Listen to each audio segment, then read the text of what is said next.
everybody? Welcome back to another episode of Marketing Inc. I'm Allie Bloyd, and I have an awesome guest for you today. His name is Mark Coulter, and he is an amazing copywriter, marketer, and I'm very excited to have him on the show today. So welcome, Mark. Thanks for having me, Allie. Appreciate it. Yeah, so Mark actually was one of the coaches in the 7-figure agency program that I did. It was an amazing experience. He was so helpful, so valuable, and definitely just a great person all around. So that's really how I got to know him. But I'd love for you to share with the audience a little bit about your background, how you got into ads and copywriting, and kind of what brought you to this point in your life. Yeah, sure. So I feel like most people, at least on the, like, if you're a marketer side of things, it's some piece of information or someone sold you something that was kind of like your ticket into the space. And depending on where you're at, it either like sends you into a rabbit hole that you never kind of come out of, or you don't and you skip it. But I was the one who took that rabbit hole. And I think it was honestly the first info product I bought was Ty Lopez, like from the Lamborghini ad. Of course it was. In my garage house. Yeah, that was the first one I bought. And I didn't have any, that wasn't like a copywriting or a marketing program, but what it did was got me thinking about, what I could do. Because I already knew that I wanted to be an entrepreneur. Just had no idea what I was doing. And plus I was having a kid, so I was like, I have to figure this out. And I am terrible at working for other people. So I did that program and I started like, how do people make money on Instagram? Like started doing stuff like that. And then I just fell down this rabbit hole of like trying to do all these different things to make money online. And the one consistent thing across all of that was like, you need to know how to write copy, from my perspective, at least. Absolutely.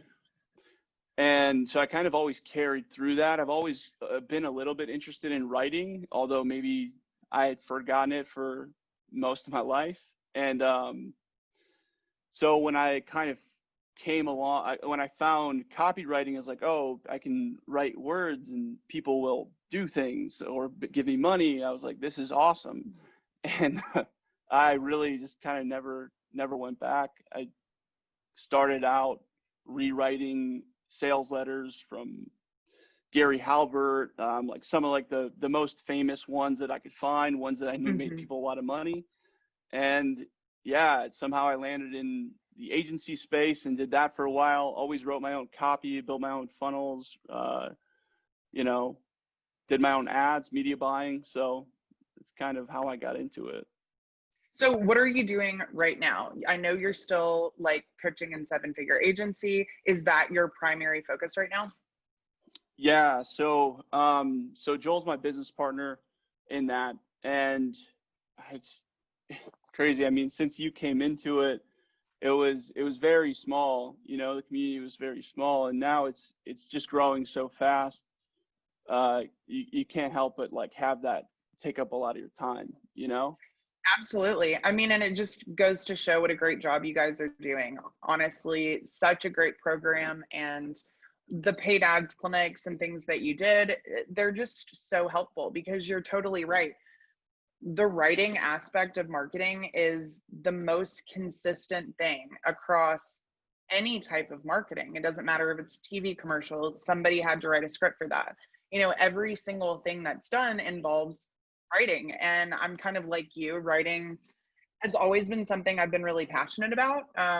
And when you can find something that just clicks with you and like what works for you, I definitely think that's when you're able to like find the most success. So let's go into some of the types of ads and ad copy that you have written. So obviously you do a lot for the agency space right now. You also work with local businesses in those agencies, such as chiropractors, dentists, people like that. So I'd love to maybe compare what works in both of those niches or audiences. Do you find that there are a lot of similarities, or are there just a lot of major differences between the two? There are a lot of there's a lot of similarities because it's all rooted in the same concepts, right? Like, and before we kick this off, we were talking about copywriting formulas a little bit. Like everything is going to follow some semblance of a formula. I think the ads just have a really different look and feel because you're marketing to a different audience. I think you'll notice a lot of the ads that local businesses run that are effective for them are fairly short. It's very clear what the offer is, and it's very direct. So in terms of that, like those are all the same. I mean, the same thing works across any industry, but for local businesses, the most important thing is to have a good offer. And that is the most consistent thing. I mean, in the program, we literally have a paid ads clinic every day now. I didn't know if you knew that. No.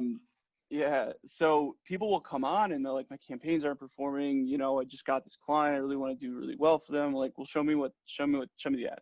And it's like 10% off something that's super, like, be it expensive or not, the offer has to at least look attractive from the outset. So if that's a $10,000 service or whatever cooling thing, say $1,000 off. It looks way better. There's different ways to say the same thing. And and I'm dealing with local businesses myself. I ran an agency for 2.5 years, did everything from client management to the fulfillment to the ads, everything.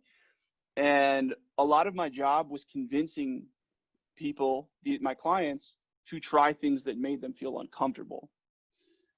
And that, to me, if it made them feel a little bit uncomfortable, was a sign that it was probably going to work. You're 100% right. And it's pretty interesting because actually in just a couple hours, I'm doing a Facebook marketing summit for Social Media Examiner.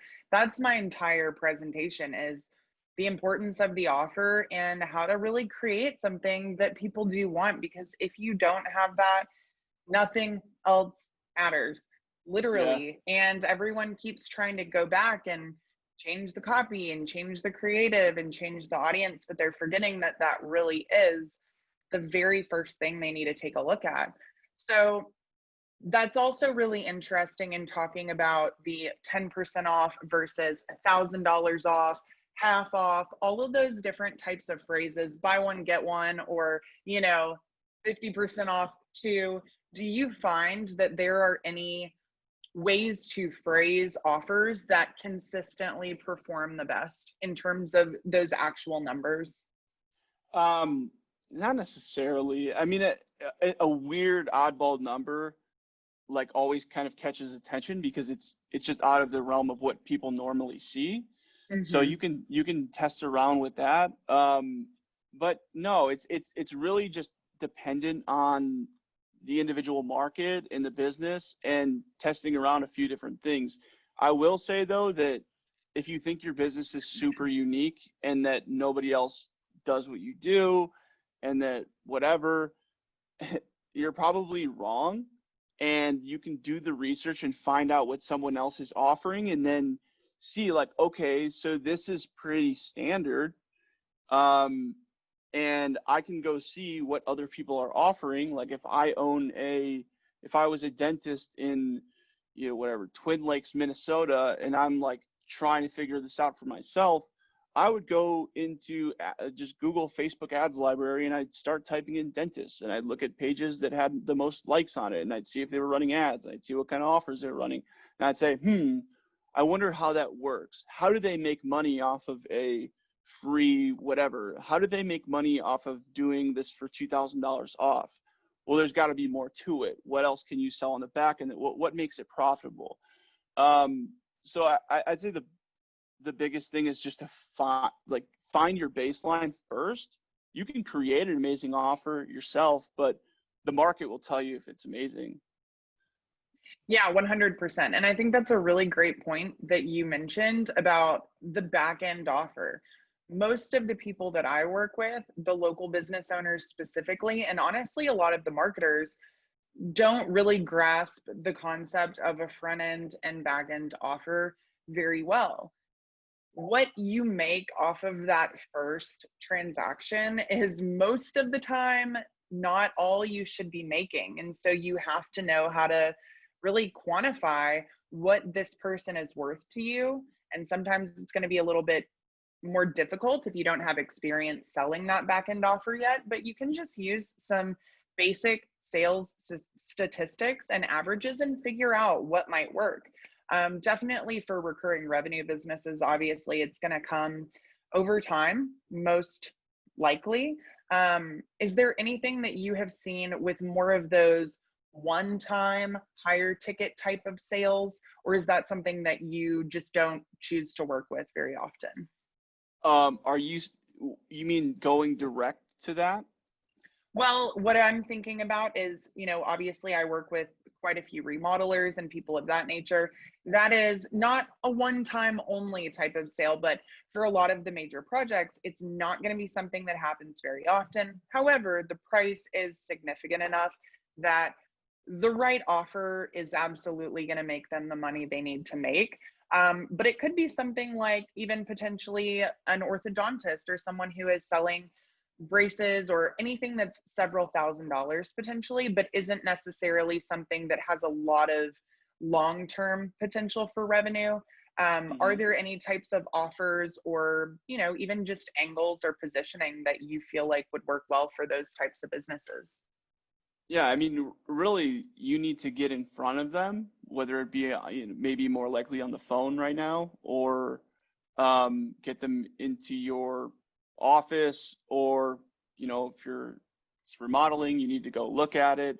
So the offer needs to be enticing enough to get that person to agree to the estimate or the consultation or whatever it is. I think using some sort of, like, especially if it's really high ticket, like if say it's kitchen and bath remodeling company, um, if you're marketing $1,000 off voucher to someone to that, like even just if it's a Facebook ad and it hits the people, which Facebook's algorithm is pretty damn good at doing, it's going to hit those people who have been looking already.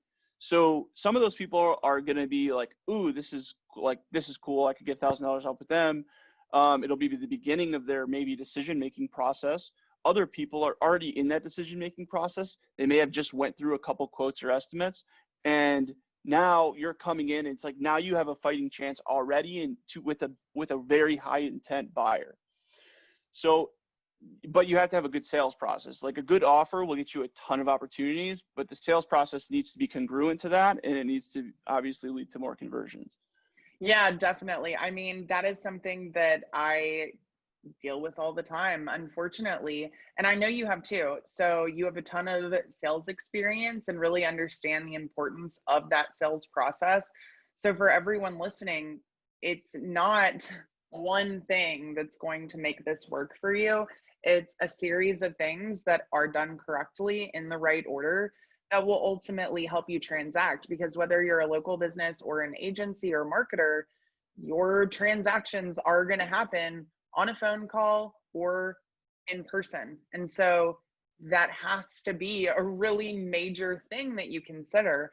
I have clients who get, hundreds of leads every month. And unfortunately, the person that they have managing those leads isn't a salesperson. Maybe they're a receptionist, and it's not that a receptionist couldn't do an amazing job with those leads, but they simply don't want to train them to really maximize that value. So it's not that you can't make money during that process. You definitely can, but you're definitely not going to make the money that you could be making. So really, really important point there. So in terms of the ad copy that you're writing, obviously you want to have that solid offer in place first. It's going to make everything else much easier. Is there anything that you typically start with in terms of your process when it comes to putting together your copy? After the offer's set, after you've done some of that baseline market research, what is that next step that you typically go to? Um, I mean, I write a lot of ads, so sometimes I have an idea in mind, and what that idea could be is like I found was just scrolling on Facebook, or I came across an image somewhere that made me think like, oh, that's a really good creative. Just so, for example, I found this image of this, like, it's like a old school cartoon type deal thing, but it's colored, and it's like this little girl like with her eyes creepily looking at this bowl of soup. I'm like, and then so what is that? That's like hungry, you know? And Mhm. I'm like, okay, that's a great creative. I could build an ad around that. Like, so hungry for what? Hungry for, you know, more opportunities in the pipeline. Like, there's tons of things you can do about that. So I kind of have an angle in mind first, and where that inspiration comes from could be anything from walking my dog and just having a random thought, or someone else's ad. You know, it's or watching a movie. Like, there's tons of things. I have a swipe file. It's not really a swipe, it's like an idea file of things that I see, and I'm like, I'm gonna figure out how to work that into an ad or an email or something like that. And but I guess I kind of preface that by saying, like, maybe people think they only have to like try one ad and like, oh, this is the best way to do it, so I'm just going to do this once. But you really have to do a lot to find the optimal one. Yeah, absolutely.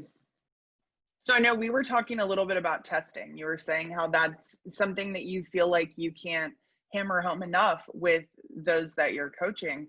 And that is the truth. If there is someone that tells you that there is one type of copy that's always going to work for you, or one type of, traffic system that's always going to work, it's not. Even if it does work for a really long time, there will come a day when it stops working, or it stops working as well as it needs to. And so getting really comfortable with doing a lot of different things and never accepting what's there as this is as good as it's going to get, I think is just important for anyone in business, but especially in marketing, because the moment that you assume that you know the best way and that you have all the answers, probably the moment that everything is going to start going downhill, unfortunately. So it's always great when you can find a winner right off the bat, but it can take some time, and it can take several different tries. So definitely do not stop after you start to see some success, because if you can reduce your cost by even 10%, that could change a lot for your business. So we've obviously dealt with a lot of weird stuff in 2020. Has that affected the angles that you have decided to go with? Has that affected the styles of copy that you've been writing? What have you really tried to work in, or maybe just avoid altogether, given the global climate that we've experienced?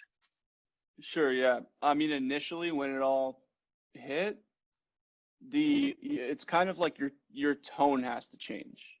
And your tonality is in writing as well.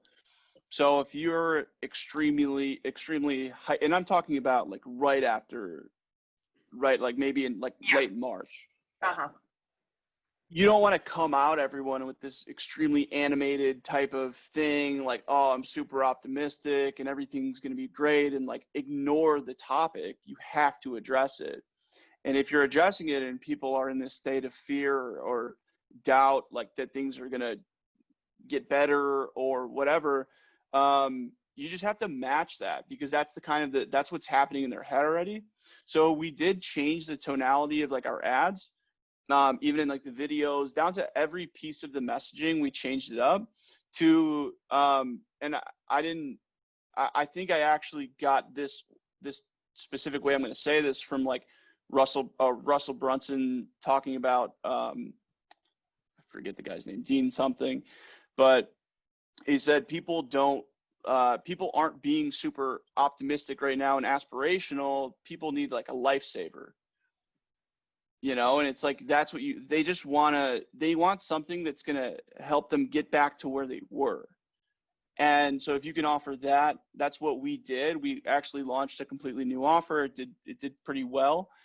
But after a little while, at least for our audience, it's the people, the people who come into seven-figure agency, that it's not really a big topic of conversation. No one's necessarily blaming the pandemic for Mm-hmm. anything. It's like, yeah, they might have to switch niches, and it's very unfortunate for the businesses that are like extremely affected by that. But that's another lesson itself. Like, that's our audience, so we have to switch it Mm-hmm. up. And after a while, we just kind of went back to, you know, the What's language. worked? But Yeah. yeah, but there's not, but that's also because, you know, these people see the solution in what we're doing and who we're helping. So they don't experience those problems anymore. However, what we do is, when I'm addressing pain points, a very relevant and topical one is to address, hey, all of your clients are, you know, continually, like, they're not spending as much money, like those things are all true. So I do touch on it. It's just not a main focus of the ad, of any of our Yeah, no, angles. I think that that is pretty consistent with what I've seen, like for local businesses and for, you know, the ads that I run for my business. I don't really like to take like a doom and gloom position in reality. Even if things are different or more difficult, I always think that there's a solution there somewhere. And, you know, truth be told, whatever it is that you are offering, there are people out there that still want to buy it. I was actually pretty taken aback early on when there were people essentially assuming that no one was going to be buying anything in any industry. And that's definitely not what we've seen. I have clients in a lot of different industries, and for most of them, they really have not been impacted very seriously over the last several months, mainly because they were already advertising and they had this way to continuously drive new business. Whereas I'm sure that people who had not yet gotten their footing online were probably quite a bit more stressed out because that's where all the Yeah. traffic went. The foot traffic was gone. If you had a billboard up, people weren't going to see that. You know, people weren't listening to the radio as much because they weren't in their car.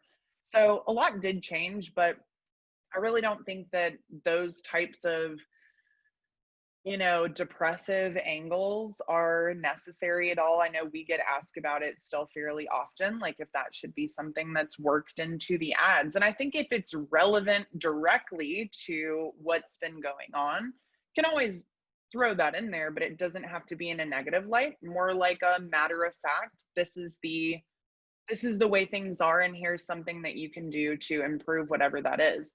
So I definitely would say anyone who does believe that their audience is no longer buying, hopefully you don't see that right now. It's been several months, and granted, while it may have gotten worse for people over the course of those months, I think it does highlight the need to market to an affluent buyer, in my Yeah. personal opinion, because it's something that I try and talk to all my students about. If you are trying to sell to people with very little disposable income, you're fighting an uphill battle. So the people who have a lot more disposable income, they're still buying. And they're probably not really batting an eyelash at a lot of the things that they are buying. Some people have actually profited really significantly over the last few months, depending on what they do. So I just think it's important to realize that you don't have to talk about anything negative specifically in your ad copy. People still do care about the problems they face and the solutions that you can offer. So I think that's kind of a good segue into my next question. Obviously, talking about pain points is really important. Talking about, you know, ultimate end goals and desires and things like that. Do you have any type of structure that you prefer when it comes to presenting pain points? Do you normally go with the direction of avoiding pain or going towards more pleasure? Do you have any type of, you know, bullet point system that you like to use, or do you just try and work it into the copy organically? Any thoughts on what's been working well for you? Yeah. Well, first off, on the last thing, I don't think, like, in terms of doom and gloom, for anyone who's like, marketing is all centric around the coronavirus, I have no problem with doing like very problem, like, oriented, like Fear targeted, like based. hitting fear based. I have no Yeah. it's that's a bot, like that's It what is. gets people to take action. It's a huge thing. So you can't ignore it and say I don't agree with, like, you can do whatever you want, right? But it's very effective. So I have nothing wrong with that. But maybe another reason, if anyone was looking for a reason not to make everything so centric around it, is that there's a countdown. And the ultimate goal, you can do very relevant things. It's just they have a shelf life. Mm-hmm. So but you're always working towards something that's going to work for a really long time. It helps with everything, you know? 100%. So, yeah, if you're going to make all your marketing centric around that, just know that there's a shelf life to it. You should probably still be testing other things that will hopefully work for the next couple years. On to your next question in terms of addressing pain points. Yeah, like, I go as deep as I can. Like, I want people to read that and I want them to feel something. Like that's my ultimate goal. Again, if it's like a short form, like a local, like maybe not, depending on Yeah. the compliance. But for the ads that we write, like typically long form, I can get pretty deep. And you can only do that if you really understand the person that you're marketing to. And I don't know. Do you have any like probing questions for that? It's a really good topic, but it's hard for me to kind of explain it. Yeah. Do you have any ads that stand out in your mind that have been especially successful that did focus? I mean, obviously, pain points are going to be somewhere in most ads. But was it something that was very direct and kind of list style? Was it more of a story format? Like, has there been any format within trying to present those pain points and solutions that you feel like is kind of a go-to for you? Well, yeah, I mean, in terms of just one copywriting framework, it's really a sales framework too. It's problem, agitate, solution. Hmm. So if I'm addressing the problem, I can not only I can call out specifics, like let's just say it is for a dentist, and I'm going to call out the dentist in that too. So Facebook does its job and shows my ad to the right people.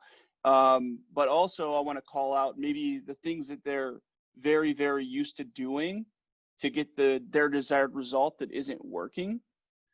Like, so you've already tried this and that, basically, but you're not still getting the results. That attracts the people that I want to eventually buy.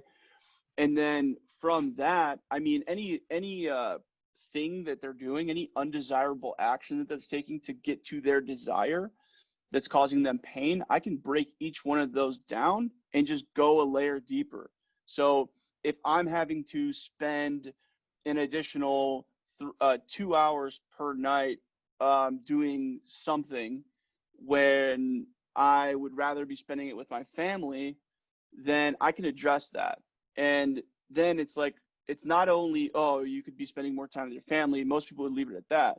But it's like, what are the things, now you think about, what are the things that people are missing in their life? Like, what have they not been able to experience lately because this is happening to them? And then you want to make people think about that. And you don't necessarily have to know all of it, the inner workings of every single person's mind, but what you can do is make statements that will get them to visualize that themselves, and that does the work for you.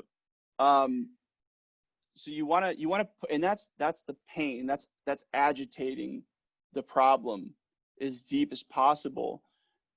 It's not all doom and gloom though. You can't just have all of that. You need to future pace people towards the solution, present the offer, and then put them in the mindset of like, okay, I have this now.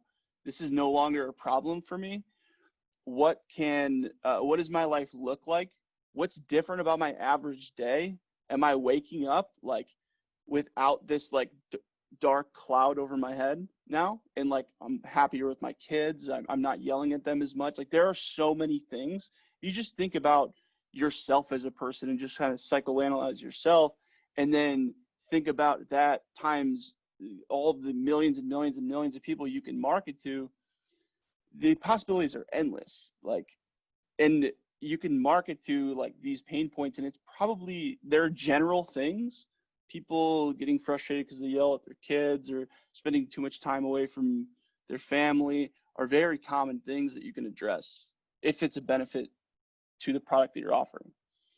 Yeah, definitely. And that actually just brought up some like really interesting thoughts for me. So Dean Graziosi, I think that's who you were thinking of earlier, like with Yes. Russell Brunson. So his book, Millionaire Success Habits, it talks about kind of a process of really uncovering your why, like why you want to succeed. But it's honestly a very similar process to what you're just talking about. So you start with the direct, obvious answer. Why are you doing this thing? And then you ask why 7 different times until you ultimately get to this very subconscious reason that on the surface would not be directly connected, but is the ultimate driving force. And people may not even recognize those things about themselves, but they will subconsciously and internally feel those things and realize that they also are experiencing those problems. So I think that's super interesting, very similar concept. And I recently did a copywriting worksheet for my students, and it's kind of similar. We had 10 different things, reasons why people buy: save money, save time, save effort, increase status, have more love, increase comfort, all of these different things. And ultimately, almost anyone selling anything can solve all 10 of those in some way. And for most people, they can actually solve all 10 of those in a lot of different ways. They've never actually thought about it. How does what I do increase comfort for someone? Well, if I can help you make more money, then that means that in the direct sense, you could have a working HVAC system. So you could actually increase your comfort, or just the comfort of not having to stress and not having to worry. Your family is going to feel provided for. It's going to improve your relationships. So all of these different things, a lot of the time, you really just need to sit down and write through them and have like this brain dump of everything that you do, everything you've heard from your clients that they've told you has transformed their life. And that's probably the last thing I want everyone to really focus on. Is everything that Mark just said is about focusing on transformation, the before and after. It doesn't matter if it's a visual before and after, it can be mental, emotional, financial, whatever it is. That's why people buy things. And you need to communicate that in some way, whether it's visually or in your ad copy, or both is ideal. But you do transform something for someone. So if you're not sure what that is, as I'm talking about it, that's not a good sign. It means you really need to go back to the drawing board, do a before and after grid. You can look that up online, and it's really like, what is their average day like before? Now, what is their average day like after? What are they struggling with before? Is that struggle still existing? So that would be a great exercise to do, and really just realize that it doesn't have to be fancy. Sometimes it just needs to tell people how you're able to change their life in some way and why it matters, and present a great offer. And it can be as simple as that. So are there any other copywriting or online marketing tips that you'd like to add that you feel like have been, either really successful for your students, or something that you've found has been working really well lately? I mean, I'm sure there's a lot. Kind of a broad statement. It's a very broad statement. Yeah, I guess if I could just like drill down anything, it's the importance of anything. It's having a good offer and then testing constantly. But Mm-hmm. something more relative to what you were just saying is, if you are listening to this and you don't know that, like, yes, go back to the drawing board, like you should. But it's also a constant thing. Like, markets change, human behavior kind of stays the same, but like the environments change and things like Yeah. that. So you should always have a source of market research coming back in, because what that does is it's a feedback loop. It strengthens your marketing. And if you have salespeople, you should be communicating with them. What have you been hearing from prospects lately? Yada, yada, yada. If you have a large customer list or a list of past clients or active clients, send them an email and say, hey, how has like, working with us impacted you in your personal life, professional life? Like we're honestly just doing a little bit of research right now and trying to figure out how we can help people even more. I'd be happy to include like a discount or something like that on a future service. Like there's a lot of things that you can do. And anyone who says like, oh, that's another thing. Oh, I know I've been doing this for 20 years. I know my market. And then like they don't know those what's under those other layers, because they've just, you get complacent. You've been doing this for so long. You think nothing's changed. But those three things: offer, doing your market research, and then just testing a lot of different things. If you know how to do those three things, then you will be doing just fine. Yeah, and I did want to talk about quickly that survey funnel that you were talking about before we started that was doing really well. It really goes into market research, and I'd love for you to just, give the audience a brief rundown of what that was for, what you did, and why you felt like it was successful. Sure. Okay, so that one we're talking about was for a like physical therapist slash chiropractic clinic in Canada, I think. And they had a unique kind of a clear differentiator from any other client I'd worked with. So I just wanted to kind of capitalize on that for them. And what I did was I took what the client in terms of information could give me at the surface level in terms of the pain points and, what these people were experiencing and how it was affecting them. So I took that as like my baseline research. I used that in the ad copy. It was for a local business, so you don't typically see like really long form ads, but I did it anyways.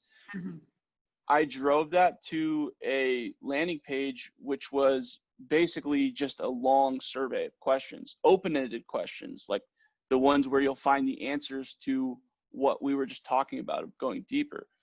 And going through the people who went through that, it was probably 12 question open-ended survey. I used that. It actually lowered lead costs down to like $3 from like 12. I'm not saying that's going to work today. Yeah. But it's a great way to get research. And then what I did was, after getting, maybe 50 to 100 responses from that, I went back and made the ads a lot stronger. I had more headlines to test. I kind of had a better feel for which creatives might invoke the response that I'm looking for from these people. And I just had a lot more to test. And I couldn't really get the lead cost down under like $2, but it was Oh, darn. yeah, it was pretty insane in that regard, and those are people, those are not just name, email, phone numbers. Hey, this person may never answer. These are people who like took the time to really express themselves because they were in such a agitated state, and yeah, it was pretty crazy. Yeah, I think that's an amazing suggestion because I definitely don't see people doing that enough. It's okay not to know things about your market. It's just not okay to not try to find out those things. Because, like you said, Right. those answers gave you so much in terms of, what you were going to do for them for probably some time moving forward, because you actually heard from the end consumer yourself. And I think too many times we as business people just think about how we feel about something, or, we look at only a small segment of the audience and assume that they're a great representation of everyone.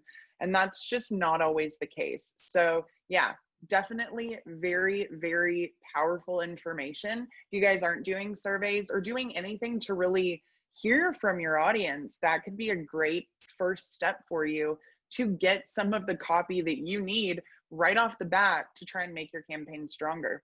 So I really appreciate everything that you've shared with the audience today. Where can people find you if they want to connect with you, learn more about you, or, check out something that you might have for them potentially? I guess you could just look me up on Facebook. It might take me a while to accept the request, but I'm one of those people. Other than that, I don't have really like a blog or anything like that. So Well, maybe then, don't find me. yeah, no, do. Mark is awesome. He's a great person to be connected to. So if you've enjoyed this, definitely look him up on social. He's definitely helped me a lot personally and just a great person to know. So thanks again.